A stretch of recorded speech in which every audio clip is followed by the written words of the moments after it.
Hi, my name's Professor Tom Solomon. I'm here at the University of Liverpool, but I'm going to tell you about a very special former patient of mine from when I was a junior doctor in Oxford. That patient was Roald Dahl. I met Dahl towards the end of his life, and every third night when I was on call, we would chat. Of course, he was a brilliant author, but I also discovered that he was very interested in medicine. He told me if he'd not been a writer, he would have liked to have been a doctor. Dahl came up with some brilliant medical inventions in response to terrible tragedies that happened in his family. His son developed water on the brain, and Dahl developed a new treatment for this, a neurosurgical device. His daughter tragically died from measles encephalitis, measles in the brain. And Dahl became a passionate advocate for vaccination once vaccines became available. Finally, Dahl's wife had a stroke, and his work rehabilitating her would eventually lead to the formation of the Stroke Association. Roald Dahl married the Hollywood actress Patricia Neal in the 1950s. The family split their time between the English countryside, where he would write his books, and America, where she needed to be for her acting career. In 1965, they were in Los Angeles, where she was making a film. She was bathing her children one evening when she developed a terrible headache. She soon collapsed and lost consciousness.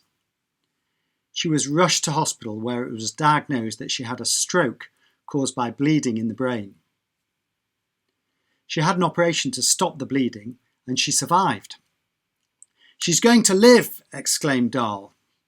"She is," said the doctor cautiously, "but I'm not sure whether or not I've done her any favours." She clearly had a massive brain injury, and back then there were no organisations like the Stroke Association to help people get back on their feet. In 1965, Roald Dahl's wife, the actress Patricia Neal, had a stroke. She survived, but she was left unable to walk or talk. Dahl was told that patients like this would usually have perhaps 1 hour of therapy a day. 1 hour a day, thought Dahl. No child would ever learn anything on 1 hour a day at school. He was worried she would end up just sitting in the corner like an enormous pink cabbage, he said. So he got her back from America to Great Missenden in the English countryside. And with family and friends, he ran an intensive program to teach her how to walk and talk again. They'd use playing cards and newspapers and games. Slowly, insidiously and relentlessly, they coaxed her back to walking and talking. It was like a miracle. She even got back to acting. This work would not just help Patricia Neal, his wife, it would also help thousands of people around the world ultimately through the formation of the Stroke Association. One thing Roald Dahl noticed as his wife, the actress Patricia Neal, recovered from her stroke was that her speech was very strange. She couldn't talk properly. She had aphasia. She called a drink a sooty swatch, and a cigarette was an obligón. "I'll jape my deoddles," she would shout out when she was frustrated. Dahl thought this was hilarious, and he wrote all these words down. And years later, this idea of someone struggling to speak properly made its way into one of his most famous books, the BFG. The Big Friendly Giant's strange language is called gobblefunk. "I cannot be helping it if I sometimes is saying things a little squiggly. Words is oh such a twitch-tickling problem to me all my life." Many people have aphasia like this after a stroke.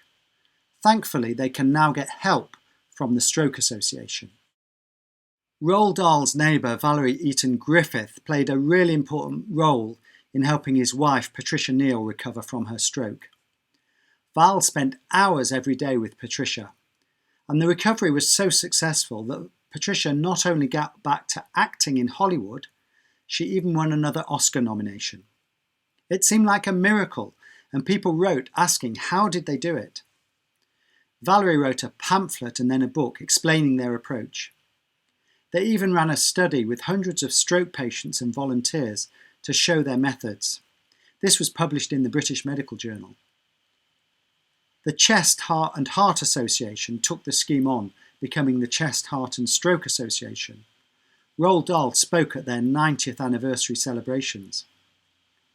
This became so much the focus of their work that by 1992 they changed their name to the Stroke Association as we know it today. Little did Roald Dahl and Patricia Neal and their friend Val realise they were developing a model which is still used by thousands of stroke survivors all around the world today. So that's the amazing story of Roald Dahl and the formation of the Stroke Association. If you want to know more about the wonderful work of the Stroke Association, please visit their website. And if you want to know a bit more about Roald Dahl's amazing medical interventions, you can get my book, Roald Dahl's Marvellous Medicine, on Amazon. And I should let you know, all proceeds from the book go to charities working in areas of interest to Roald Dahl, including, of course, the Stroke Association. Thank you.